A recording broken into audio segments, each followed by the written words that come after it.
வணக்கம் அன்பு நண்பர்களே.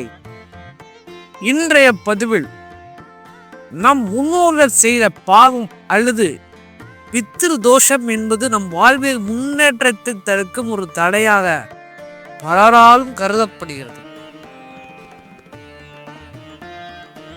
நமது முன்னோர்கள் தெரிந்தும் தெரியாமலும் செய்த தவறுகள் அல்லது அவர்கள் செய்ய வேண்டிய சில கடமைகளை செய்யாமல் விட்டதுதான் பித்ரு தோஷம்.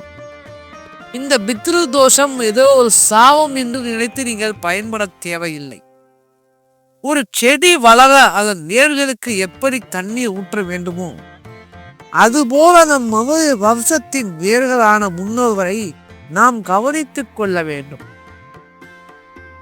அவர்கள் மன வருத்தத்துடன் இறந்தாலோ அல்லது அவர்களுக்கு செய்ய வேண்டிய காரியங்களை நாம் செய்யாமல் விட்டாலோ அந்த எதிர்மறை ஆற்றல் நம் குடும்பத்தை பாதிக்கும். இதை நீக்குவது என்பது அவருக்கு மீண்டும் மகிழ்விப்பதே ஆகும்.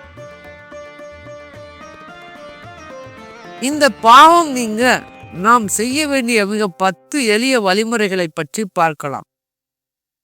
இந்த 10 வழிமுறைகளை நாம் பின்பற்றி வந்தாலே நம் முன்னோர்கள் செய்த பாவங்கள் நீங்கி நம் குடும்பம் சுபிட்சமாக இருக்கும். முதலில் அன்னதானம். தர்மங்களிலேயே தலை சிறந்தது அன்னதானம். இந்த அன்னதானம் அமாவாசை நாட்களிலோ அல்லது முன்னோர்களின் திதி நாட்களிலோ உங்களால் முடிந்த அளவுக்கு ஏழைகளுக்கு உணவு வழங்க வேண்டும். இந்த ஏழைகள் வசதி இல்லாதவர்கள் மற்றும் உடல் ஊனமுற்றவர்கள் அல்லது ஆதரவற்ற முதியோர்களுக்கு உணவு வழங்குவது நேரடியாக உங்கள் முன்னோர்களை சென்றடையும். இந்த உணவு வழங்குவதை வெறும் உணவு மட்டும் கொடுக்காமல் அவர்களுக்கு ஒரு சொம்பு தண்ணீர் கொடுத்து மனதார அவர்கள் வயிறும் மனதும் நிறையும் வரை பார்த்து மகிழுங்கள். இரண்டாவது, அமாவாசை தர்ப்பணம். நம் முன்னோர்களுக்கு நன்றி செல்ல ஒதுக்கப்பட்ட மிக முக்கியமான நாள் தான் இந்த அமாவாசை. இந்த அமாவாசை அன்றைய தினம் காலையில் குளித்துவிட்டு உங்கள் முன்னோர்களை நினைத்து எள்ளும் தண்ணீரும் நிறைப்பது மிகச் சிறந்ததாகும். என் முன்னோர்களை நீங்கள் எங்கு என்பாலும் ஆசி வழங்க வேண்டும், உங்கள் பாவங்கள் தீரட்டும் என்று மனதார வேண்டிக் கொள்ளுங்கள். வீட்டின் வாசலில் ஒரு தீபம் ஏற்றி அவர்களை வழிநடத்துமாறு வேண்டலாம். மூன்றாவதாக, பசுக்களுக்கு அகத்தியரை கொடுத்தல்.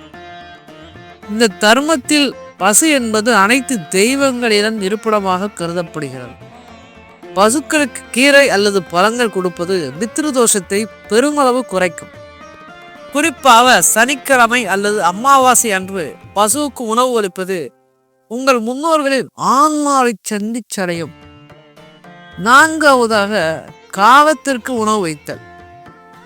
காகத்தை யம தர்மனின் தூதுவனாகவும் முன்னோர்களின் வடிவமாகவும் நாம் கருதுகின்றோம். தினமும் காலையில் நீங்கள் சாப்பிடுவதற்கு முன் ஒரு சிறு உருண்டை சாதத்தை காகத்திற்கு வைப்படும். அந்த சாதத்தை காகம் எடுக்கும் போது உங்களது முன்னோர்கள் உங்கள் அன்பை ஏற்றுக்கொண்டதாக நீங்கள் கருதப்படுவீர்கள். ஐந்தாவதாக, மரம் நடுதல். இந்த மரம் நடுவது இயற்கையை நேசிப்பது இறைவனையே நேசிப்பதற்கு சமம்.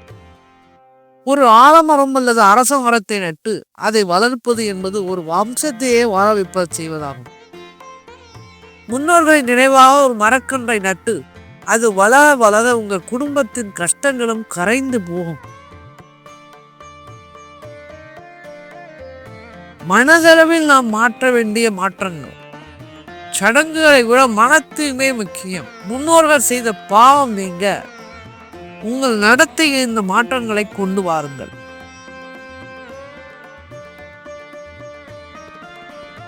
பெரியவர்களை மதித்தல். இந்த வீட்டில் இருக்கும் முதியவர்களை கஷ்டப்படுத்தி கொண்டு கோவிலுக்கு போய் பரிகாரம் செய்வது எந்த பயனும் இல்லை. உங்கள் வீட்டில் உள்ள தாத்தா பாட்டி ஆகியோரை அன்பாக பார்த்து கொண்டாலே முன்னோர்களின் ஆசீர்வாதம் உங்களுக்கு கிடைக்கும். பிற சொத்துக்களை பறிப்பதோ அல்லது பிறரை மனநோகச் செய்வதோ உங்கள் பாவ மூட்டையை அதிகரிக்கும். என் முன்னோர்கள் செய்த தவறுகளை மன்னித்து விடுங்கள் இறைவா என்று தினமும் உங்கள் பிரார்த்தனையில் ஒரு நிமிடம் ஒதுக்குங்கள். இதை செய்யாதே உங்கள் முன்னோர்களின் பாவங்களில் நின்று சிறிது சிறிதாக கரைந்து உங்களை நன்றாக வைக்கும். இந்த பித்ருதோஷம் இருப்பதை நாம் எப்படி அறிவது? உங்களது வாழ்க்கையில் சில விஷயங்கள் தொடர்ந்து நடந்தால் அது முன்னோர்களின் ஆசீர்வாதத்தை குறைக்கும் என எடுத்துக்கொள்ள வேண்டும். குடும்பத்தில் ஏற்படும் திருமண தடைகள். எவ்வளவு வரம் பார்த்தாலும் திருமணம் கைகூடாது. திருமண தடைகள் வந்து கொண்டே இருக்கும். நீண்ட நாட்காக குழந்தை பாக்கியம் தள்ளி போதல். திருமணமாகி அதிக காலம் தள்ளியும் குழந்தை பாக்கியம் இல்லாமல் போவது. வீட்டில் எப்பொழுதும் காரணமில்லாத சண்டை சச்சரவுகள் இருந்துடும். எதுக்கு சண்டை போடுறோம் அப்படின்னு தெரியாமையே இருக்கும். கடினமான உழைத்தும் கையில் பணம் தங்காமல் இருப்பது. நீ எவ்வளவுதான் உழைச்சாலும் உங்களது கையில 10 பைசா கூட தாங்காது.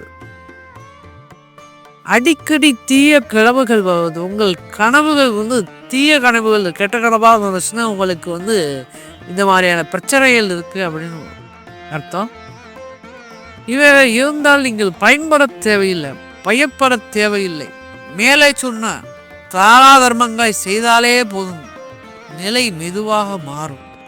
அடுத்த ஒரு பதிவில் அடுத்த ஒரு நல்ல தகவலுடன் சந்திப்போம். இந்த சேனல் உங்களுக்கு பயனுள்ளதாக இருந்தால் இந்த வீடியோவுக்கு ஒரு லைக் பண்ணுங்கள்.